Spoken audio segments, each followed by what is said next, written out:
नमस्कार, मैं हूं मुरली मनोहर। आप देख रहे हैं नेशनल कवरेज। तो नेशनल कवरेज का सबसे लोकप्रिय कार्यक्रम अयोध्या की चर्चा में आपका स्वागत है।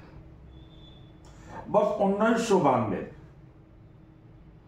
अपनी नंगी आंखों से अयोध्या में राम जन्मभूमि बाबरी मस्जिद के ऊपर बने हुए मस्जिद को टूटते हुए देखा था, गोली चलते हुए भी देखा था और लोगों को मरते हुए भी देखा था। कार सेवक अपने तड़प तड़प करके प्राण भी निकाल रहे थे। लेकिन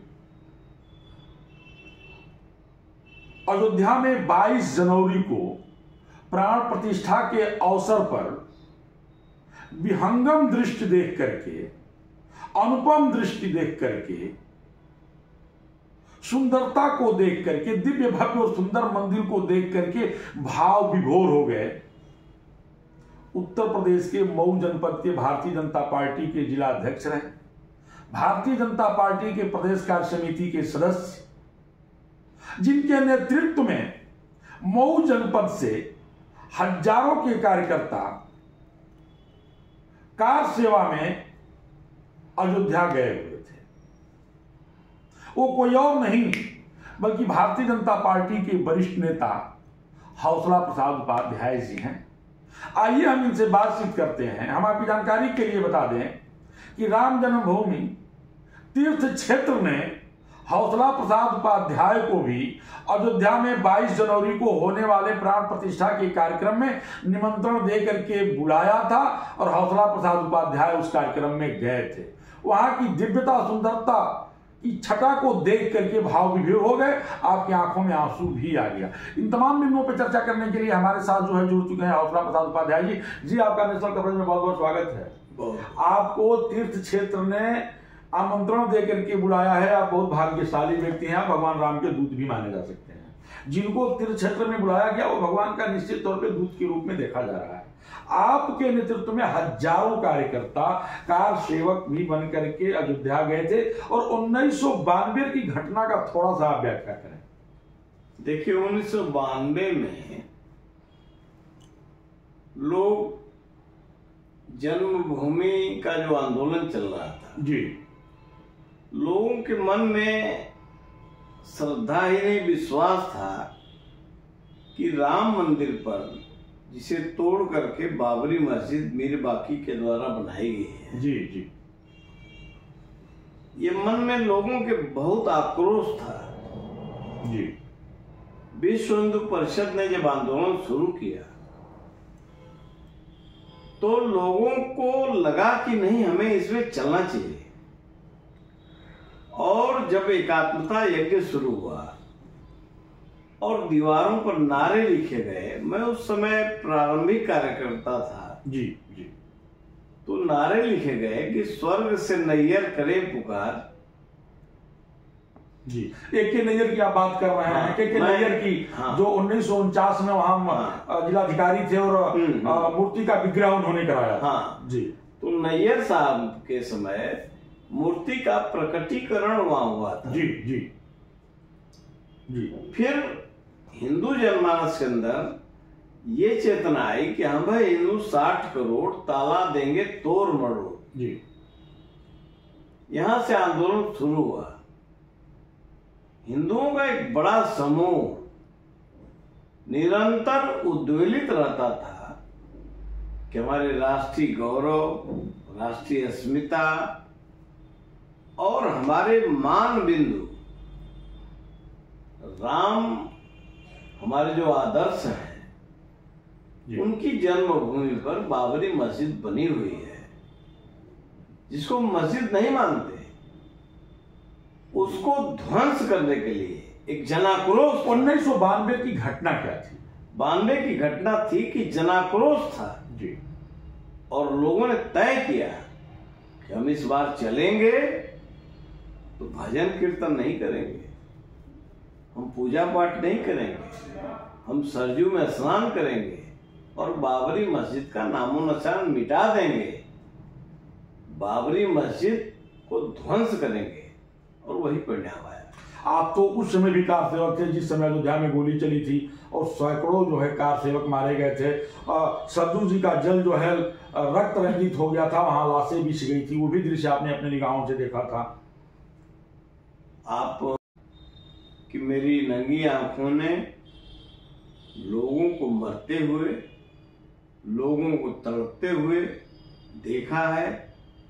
अयोध्या की गलियों में माताएं बहनें, पुरुष तो इसमें शामिल थे, लेकिन माताएं बहनें मरते हुए लोगों के मुंह में पानी डाल रही थी। और पीएससी की गाड़ियों में उस समय की हत्यारी सरकार, मुलायम सिंह यादव जैसा क्रूर आदमी जिसने गोली चलवाया था, ट्रकों में लाशें लाद करके सरजू में फेंकने का काम कार सेवकों का किया जा रहा था। आज तक किसी भी एजेंसी ने ये बताने में कोई सफलता नहीं प्राप्त की कि कार सेवा में कितने लोग मरे, लेकिन मेरे हिसाब से हजारों लोग वहां मरे थे जी। हजारों लोग मरे। जब आप 22 तारीख को अयोध्या में थे और मंदिर का उद्घाटन हो रहा था, भगवान राम की मूर्ति का प्राण प्रतिष्ठा हो रहा था, उस समय कैसा महसूस हो रहा था? मुझे ऐसा लग रहा था कि हम लोग त्रेता युग में आ गए हैं। और उस समय ऐसी परिस्थितियां थी कि जो मैं कह नहीं सकता हूं। गिद्धराज आसमान में उड़ रहे हैं, बानर राज लोग ध्वज लेके चल रहे हैं, हम लोग तो वहां एक सेवक के रूप में थे। नहीं, आपको जो है उस क्षेत्र में जो है कई जिम्मेदारियां भी सौंपी गई 22 तारीख। हमें विशिष्ट लोगों को कहाँ बैठना है, कैसे बैठना है, किधर से आना है, किधर से जाना है, ये जिम्मेदारी हमारे पास थी। लेकिन जो वहां का विहंगम दृश्य था वो देख करके मेरी आत्मा, हृदय जो है भाव विभोरित होना। मैं बोल नहीं सकता हूँ जी कि ऐसा दृश्य पृथ्वी पर दिखाई देगा, मैं सोच नहीं सकता हूँ। मैं बहुत अभी भी आप भावुक हो रहे हैं। हाँ, भावुक तो जब मैं राम जन्मभूमि के बारे में सोचता हूँ तो भावुक हो जाता हूँ, लेकिन मेरा मन जो है उस दिन बहुत ही। आपके ऊपर भी एनएसए लगा था? हाँ, इस सरकार ने, मुलायम सिंह की दुर्दान सरकार ने मेरे ऊपर राष्ट्रीय सुरक्षा कानून लगाया। मेरे परिवार के ऊपर बड़ा अत्याचार हुआ। घर के ऊपर जिले के सारे मजिस्ट्रेट लगा दिए गए, सारे थाना अध्यक्ष आए थे। आपकी गिरफ्तारी भी हुई थी, आप जेल भी गए थे? मेरी गिरफ्तारी हुई थी, मैं जेल गया। मेरे ऊपर राष्ट्रीय सुरक्षा कानून जैसा काला कानून लगा दिया गया और घर के लोग, माताएं, बहनें, परिवार, ये सब लोग रोते बिलखते रहे, ग्रामवासी रोते बिलखते रहे। और उस समय राष्ट्र का बड़ा खौफ था।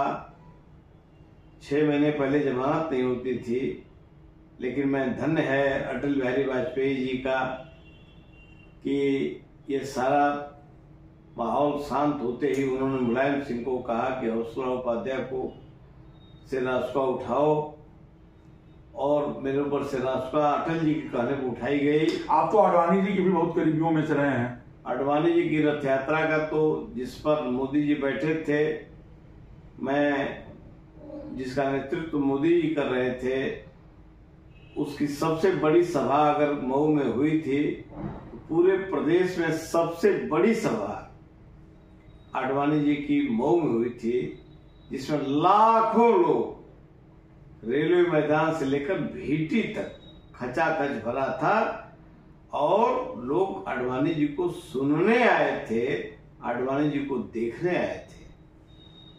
थोड़ा सा बहुत समय कम वक्त रह गया है, हम आपको घोषी लोकसभा की चर्चा करेंगे। 2024 में 22 बीत गया है, यानी 22 जनवरी बीत गया है और 2024 में लोकसभा का चुनाव होना है। हमको लगता है कि 15 अप्रैल के बाद प्रथम चरण का चुनाव होगा और 10 मई तक जो है रिजल्ट आ जाएगा। 2014 में जब मोदी लहर थी तो आप लोग घोषी लोकसभा जीते थे। आपको क्या लगता है कि इस 24 के लहर में आप लोग घोषी जीत पाएंगे? नहीं, घोषी हम चुनाव जीतेंगे और चुनाव तो उत्तर प्रदेश में ही नहीं पूरे देश में हम 400 के पार जाएंगे। लेकिन आपने पूछा घोषी के बारे में जी, तो घोषी के बारे में बताना चाहूंगा कि घोसी में मतदाता कोई हो, कोई भी आवे, घोसी में भारतीय जनता पार्टी का कमल का फूल खिल के रहेगा। एक छोटी सी घटना अभी जो है सुबह से चल रही है, मैं थोड़ा सा आपको उत्तर प्रदेश छोड़ करके बिहार ले चलूंगा। इंडिया गठबंधन जो बना हुआ है, इंडिया गठबंधन का जो मुख्य घटक दल है जनता दल यू, जिसके नेता है नीतीश कुमार जी के ही प्रयास से जो है इतना बड़ा गठबंधन विपक्ष के लोगों ने 27-28 दलों को मिला करके बनाया था।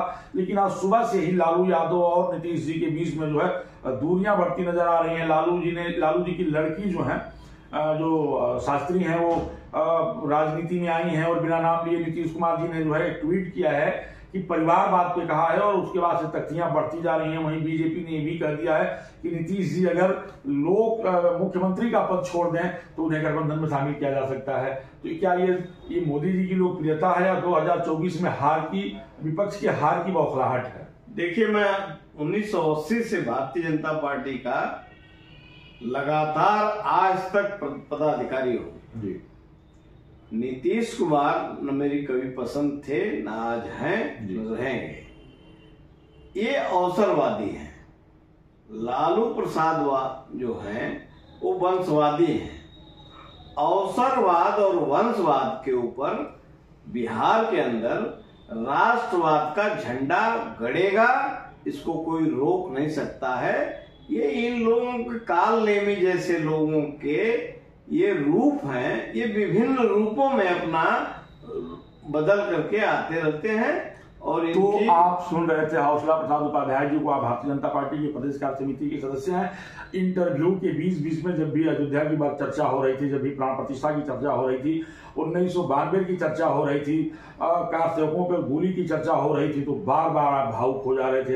लग रहा था कि अब आप रो देंगे। लेकिन आप जो है अयोध्या में प्राण प्रतिष्ठा की विहंगम दृश्य को देख करके, उस सुंदरता के दृश्य को देख करके अपने आप को फूले नहीं समा रहे हैं। आपका स्पष्ट कहना था कि बिहार में राष्ट्रवाद का जो है परचम लहराएगा, परिवारवाद और स्वार्थवाद जो है पीछे हो जाएगा। मुरली मनोहर के साथ प्रिंसी खातीपुरा बने रहिए मेरे साथ, और देखते रहिए नेशनल कवरेज का अयोध्या चर्चा। धन्यवाद। नेशनल कवरेज, जो कहेंगे सच कहेंगे।